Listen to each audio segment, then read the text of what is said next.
Mark Walsh here from the Embodiment Conference and the Embodied Facilitator course. So what I've noticed with this virus crisis is that the tendency is not to want to sit with the feeling of it, to not want to actually be present to our primary response to it. And I think this is problematic for a few reasons. Generally what I see is people acting out from that often unpleasant feeling, and this can lead to a kind of externalizing. So it might be trying to fix it straight away in themselves, like, oh, I've got to go do some yoga to calm down. It might be scrolling endlessly through social media. It might be blaming it on someone, oh, this is Trump's fault, or oh, this is the Chinese's fault, or, you know, whatever your affiliations tend to lie. People tend to fall back to that. And acting out of this essentially fight, flight, freeze response, rather than actually just staying present with it for a moment. So when one thinks that there is this situation in the world we're having today, which of course, you know, requires taking seriously certain measures, whether that be hand washing or isolation or not sending your kids to school or whatever, certain measures are required.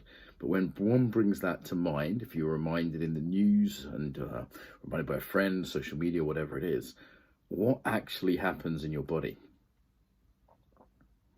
So can you actually be present to that? Maybe it's a fear, a tightening, a tension for most people.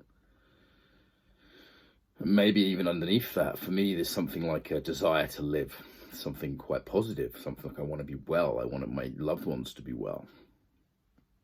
So can I tune into that as a sensation in the body, both the fear and what is underneath that?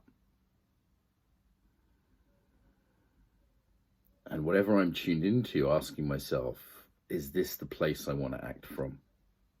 Is there a message here for me? Maybe to be careful. Maybe to, hey, actually not. It's not such a big deal. It depends where you are, conditions, etc.